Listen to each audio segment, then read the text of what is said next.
The car was parked by the roadside, with no sign of the driver anywhere. The windshield wipers were still moving, even though the rain had long since stopped. Inside the vehicle sat a woman and a young girl, both motionless, their heads slumped to the side. It wasn't sleep, because neither of them reacted at all when passers-by knocked on the car window. This incident took place on a bustling street in Hong Kong. The two victims were later rushed to the hospital, but sadly, neither of them survived. What exactly had happened to them? On May 22, 2015, Nurse Tam Yuk Ling finished her shift and headed home after a long, exhausting day at the hospital. While driving along Sai Sha Road in Hong Kong, Tam felt completely drained and just wanted to get home as quickly as possible. Even so, she remained aware of something unusual happening right in front of her. A yellow car was parked in the corner of a bus stop. It was unclear whether anyone was inside, but strangely, the windshield wipers were still running at that moment. Tam Yuk Ling assumed the driver had probably stopped to use the restroom or stepped away for something. So she passed by and headed to a nearby grocery store to grab some food. About 40 minutes later, it was 4:15 in the afternoon, Tam returned to that same stretch of road and, strangely enough, the yellow car was still in the exact same spot and position as before. Earlier, there had been a light rain, but it had long since stopped. Yet oddly, the car's windshield wipers were still moving. Sensing that something wasn't quite right, she slowed down to get a better look. What she saw next left her completely stunned. There were still people inside the car, a woman sitting in the driver's seat, and a young girl in the passenger seat, her head slumped forward. But it didn't look like they were sleeping. Yu Ling tapped on the car window, trying to get their attention, but neither of them responded, not a single movement. Yu Ling immediately called the police. They arrived shortly afterward. The officers began trying to open the car doors.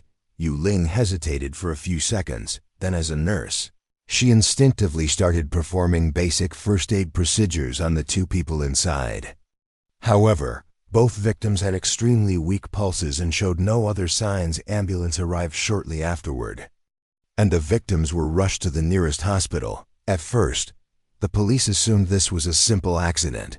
However, after checking, they found no signs of collision on the car, no traces of struggle or fighting inside. The engine was still running, and all the windows were tightly closed of life. Moreover, the victims showed no external injuries but remained in critical condition. Both received intensive care in the emergency room. Not long after, their faint heartbeats ceased completely. Doctors officially pronounced them dead at 5:30 p.m. that same day. Upon checking the victims' identification cards, police recorded that one of the adult victims was named Huang Tufan, 47 years old. The younger one was her daughter, Su Li Ling, 16 years old. The victim's family member was identified as Dr. Hua Jinshin, an anesthesiologist at the very hospital where they had been rushed for emergency treatment. Although at that time, Mr. Hua was physically very close to his wife and daughter, he was in the middle of another emergency operation. It wasn't until his shift ended that the police were able to deliver the devastating news. In the midst of grief, neither the officers nor Dr. Hua Jinshin realized that Huang Tufan and her daughter had just left behind a puzzling case for everyone involved. As previously mentioned, the initial investigation by police confirmed that Huang Tufan and her daughter Li Ling showed no signs of dying from an accident. Therefore, conducting an autopsy was a necessary procedure. As expected, the police discovered an abnormal amount of gas, carbon monoxide, inside the victim's lungs, a substance that can be fatal if inhaled in large quantities over a certain period of time. The initial theory was that this result might have been caused when the car engine was left running, producing carbon monoxide as the fuel burned. If the exhaust pipe was leaking, the gas could have gradually accumulated inside the sealed passenger cabin. Since carbon monoxide is colorless and odorless, it's possible that Huang Tufan and her daughter lost consciousness without ever realizing it.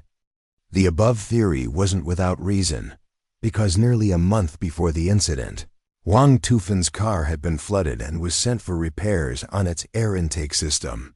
It was possible that the repairs caused a leak, leading to this tragedy. However, after the technicians conducted a thorough inspection, they confirmed that the vehicle had no issues with its exhaust or ventilation system.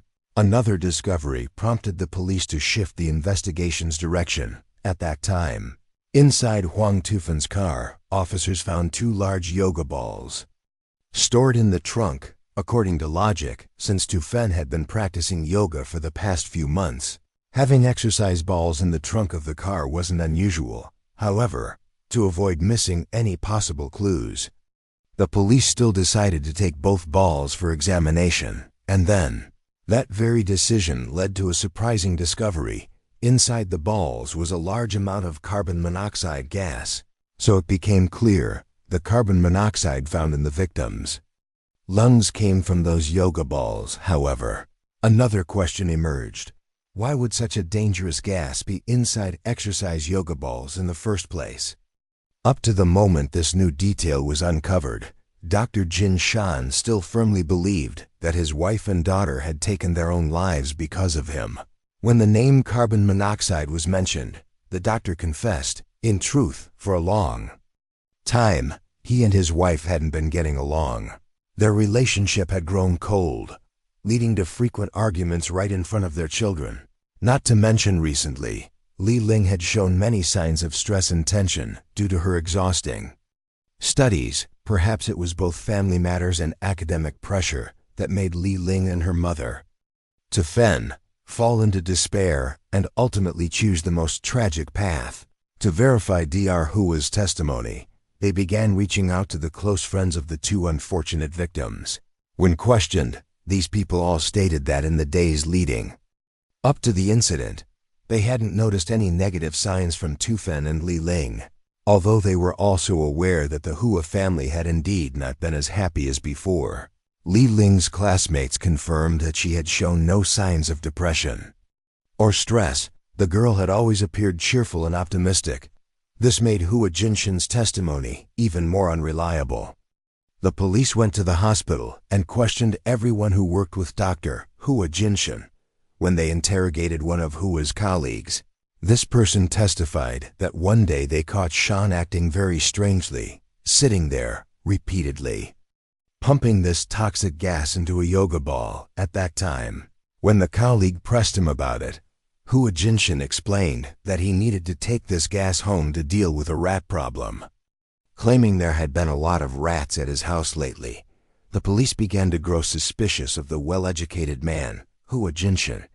They returned to interrogate the husband, who was still pretending to be pitiful. However, when asked whether he had intentionally murdered his wife and daughter using carbon monoxide hidden inside the yoga balls, Hua Jinshan firmly denied it. Initially, he claimed that he only brought the 2 gas-filled yoga balls home to kill rats. His daughter, Hua Li Ling, was also aware of this. However, at that time, Li Ling had already passed away, and there was no one left to verify this claim. Faced with the police's relentless questioning, Hua Jinshan claimed that his daughter might have intentionally used the yoga ball filled with carbon monoxide to end her own life. If it wasn't because of academic pressure, then perhaps the girl had a conflict with her mother. Faced with the baseless speculations of Dr. Hua Jinshan, the police grew increasingly suspicious. As a result, they temporarily detained him while awaiting further evidence. The police once again listed out the details of the case and noted the following issues. First, the victim's car had no malfunctions or mechanical issues during use, and there were no signs of toxic gas leaks from the vehicle itself. Second, the victims were reportedly in a stable mental state, with no signs of depression or stress according to their friends, colleagues, and classmates. Only the testimony of the husband, the father of the victim, mentioned that his family members had psychological issues. Third, inside the car were 2 balls filled with toxic gas. When were they placed there, and who did it? Li Ling was believed to be aware that the 2 yoga balls contained toxic gas meant for killing rats. Lastly, the strained relationship between Hua Jinshin and Tu Fen, along with their failed divorce attempt, was also one of the key points of suspicion. For the police, the incriminating evidence gradually pointed toward Jinshan. However, the police needed to gather additional proof before proceeding with prosecution if necessary. They began closely examining the 2 yoga balls that had been strangely placed inside the car. However, despite conducting a thorough examination, the police found no fingerprints from the victims on the yoga balls. This indicated that someone had either placed them inside while wearing gloves or carefully wiped them clean after putting them into the car trunk. Another noteworthy detail was that neither of the 2 yoga balls had an air valve cap. The police speculated that the perpetrator must have known the gas inside would slowly leak out through the loosened air valves. The 2 victims, while unaware, would have had no way of realizing this. So then, where were the air valves of the 2 yoga balls? The police searched the entire car but couldn't find them. One theory suggested that the valves might have been discarded somewhere along the road. However, the investigation soon shifted focus. The valves might still be at Tu Fen's house. If Hua Jinshin intended to murder his wife, it's very likely that the valves of the yoga balls were removed when he took them from the house and placed them in his wife's car. Therefore, there was a strong possibility that the valves, crucial evidence, were still somewhere inside their home. Quickly, the police arrived at the Hua family's home with a warrant in hand. They searched around the parking area and throughout the house, looking for any clues. However, the police still couldn't find what they were looking for.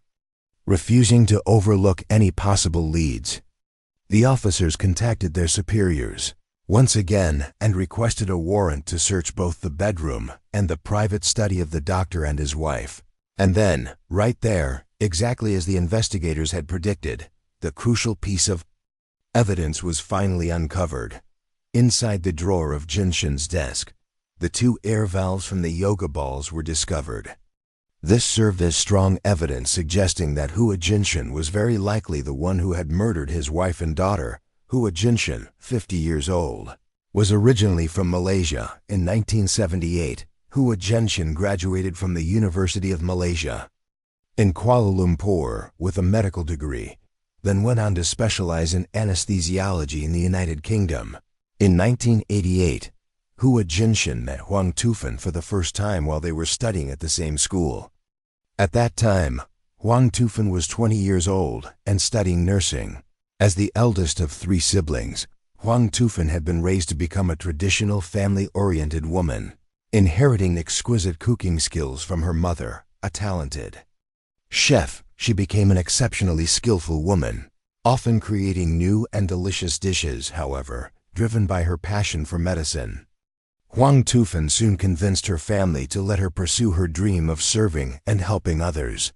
After completing his studies, Hua Jinshin returned to Malaysia and was hired to work at Penang General Hospital in 1989.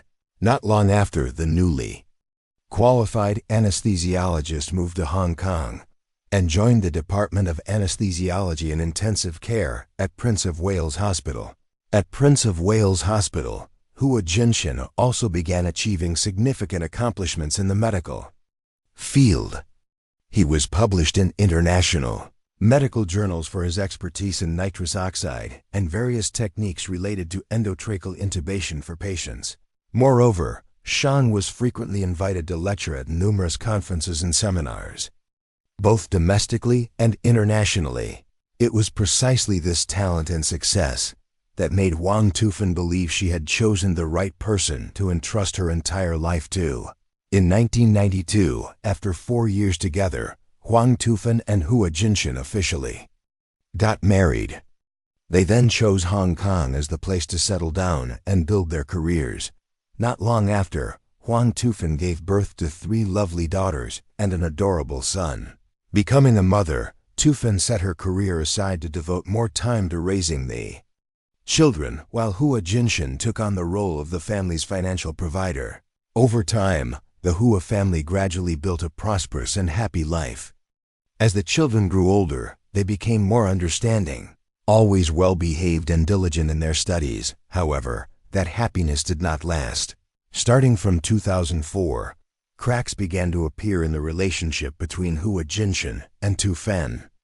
Day by day, Hua Jinshin grew increasingly irritated with his wife, criticizing her for being sloppy in appearance. He became dissatisfied with everything she did, making Tu Fen feel as if each passing day was a burden, a punishment that tormented her both physically and emotionally. Over time, Tu Fen was no longer the lively, optimistic woman who longed for love and joy. Inside her was nothing but turmoil and resentment toward her husband's attitude. After enduring those tormenting days, Tu Fen had no idea that Hua Jinshin's dissatisfaction wasn't simply because of her unkempt appearance. In fact, Hua Jinshin had long been hiding deeper problems within their marriage. Specifically, since 2004, Hua Jinshin took on a doctoral intern in anesthesiology and intensive care from the University of Hong Kong, a 34-year-old named Li Yongyi. Despite a 16-year age gap and the fact that Hua Jinshin was already married, the two quickly developed a relationship that shifted from mentor and student to lovers. Also in that same year, 2004, Hua Jinshin shamelessly brought Li Yongyi to his own home under the pretense of tutoring his eldest and second daughters in Chinese.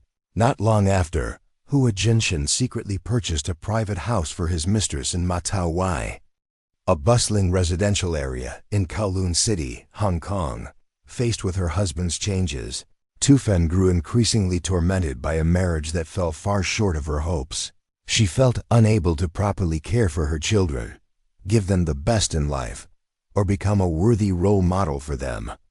Tu Fen felt weary and disheartened every time she helped the children with housework, and whenever her husband spoke, his words sounded to her like the droning noise of a television. Eventually, Tu Fen gradually distanced herself from her family members, to the point where the children only preferred talking to their father and to his mistress, who always appeared gentle and caring toward them. In the days that followed, the couple frequently quarreled loudly. Hua Jinshin ended one of their arguments by throwing on his coat and storming out of the house, leaving to stay at the apartment he shared with his mistress, no longer able to stay calm and endure. In June 2014, Tu Fen decided to file for divorce to end all the suffering. However, at that time, Hua Jinshin suddenly turned hostile. He refused the divorce, worried that doing so would mean having to divide his assets and custody of the children. Jinshin said he would only agree to a divorce if Tu Fen left without taking a single cent, and of course, none of the children would belong to her. Naturally, Tu Fen could not accept letting a cruel husband raise her children. The following period was filled with long, tormenting days. The couple lived in separate rooms within the same house. The children gradually noticed the strange changes in their parents. They knew their family was no longer happy. At that time, in the eyes of outsiders, the Hua family still appeared to be a model happy household. No one knew that deep inside, Huang Tu Fen was enduring daily torment from her domineering, controlling, and unfaithful husband, until the day she died at his hands, perhaps even as she crossed over to the other side. She would never know the reason why. When the police summoned Hua Jinshin for questioning about the 2 yoga ball valves, he claimed that they had been there all along. According to him, there were several yoga balls in the house, and those valves were simply spare parts. In addition, in response to his colleague's testimony, Hua Jinshin only admitted to having pumped carbon monoxide into the yoga balls. However, he insisted that he brought them home solely for the purpose of killing rats. This explanation failed to convince the police. However, at that moment, they still couldn't determine concrete evidence to prove whether Hua Jinshin was indeed the one who placed the yoga balls inside the car, or if it was someone else. At the beginning of 2018, the trial for the deaths of Huang Tu Fen and her daughter Hua Li Ling took place. Hua Jinshin continued to insist on his innocence. He claimed that it was his daughter, Li Ling, who had taken her own life to escape the pressures of life. According to him, besides himself, Only the girl knew that the yoga balls contained toxic gas. Hua Jinshin's lawyer argued that his client had an alibi. According to him, in order for the carbon monoxide concentration to be enough to make Wang Tufan and her daughter lose consciousness within minutes, the balloon must have been placed in the trunk immediately before the victims drove away. If that were the case, Hua Jinshin could not have committed the crime because he had already left home at noon to go to the hospital. The prosecutor rebutted that even if the balloon was placed in the trunk 1 or 2 hours before, the amount of carbon monoxide inside was still enough to cause the death of a healthy person. Furthermore, according to the prosecutor, the family's housekeeper had seen Hua Jinshin bring the yoga balloons home on the morning of the murder. Although she did not witness Hua Jinshin personally placing the balloon into the trunk, the housekeeper confirmed that neither the wife nor the daughter had taken the balloons with them when getting into the car. During the 2018 trial, the prosecutors accused Hua Jinshin of placing the yoga balloon into Wang Tufan's car, knowing that his wife would be driving that vehicle. The prosecutors argued that he had unintentionally killed his own daughter, who unexpectedly was in the car instead of being at school. On September 19, 2018, despite the absence of direct evidence, the court still convicted Hua Jinshin. To help the jury deliver a fair and reasonable verdict, the judge needed to summarize the key points of the case and provide guidance based on the evidence presented by both the prosecution and the defense. Therefore, the judge told the jury, "I hope that everyone first sets aside any subjective emotional impact toward the defendant and the victims before making a verdict. Then, based on the testimonies and evidence, consider who is most likely to have placed the yoga balloon in the car trunk and what their purpose was. I would like to remind you of several points. First, if the victim Wang Tufan dies, the joint property of the couple will belong solely to her husband, Hua Jinshin. Second, Hua Jinshin used a yoga ball to contain the dangerous carbon monoxide gas, brought it home, and placed it carelessly without informing the family or considering their safety. Does this behavior align with common sense? Third, on the day of the incident, one of Hua Jinshin's 3 remaining children heard him specifically warn his daughter Li Ling not to go outside, even though he knew his wife would be driving the car involved in the accident daily. He did not give her a similar warning. I hope everyone on the jury will carefully consider the points mentioned above. Although the points raised by the judge are merely objective facts, they strongly imply the suspicious nature of Hua Jinshin's actions and the possible true motive behind them. Finally, after 7 hours of deliberation, the 9-member jury reached a unanimous verdict. Hua Jinshin was found guilty of murdering his wife, Wang Tufan, and their daughter, Hua Li Ling. He was sentenced to life in prison, no matter the outcome, in the end. This was a shattered family, and the tragedy that unfolded was something that could never be undone. Recalling Hua Jinshin's grief as he faced the cold, lifeless body of his daughter, and the judge's mention that he had told her not to go outside, it was clear that Hua Jinshin had no idea his daughter was in the car that day. He intended to kill his wife, but ended up accidentally taking his own daughter's life. As the verdict was read aloud in court, Hua Jinshin kept turning back to look at his 3 children, who were sobbing uncontrollably. No one could say for sure what was going through his mind at that moment. Was it regret for the crime he had committed and sorrow for his innocent kids? Or was he still preoccupied with the young mistress who had vanished when he needed her most?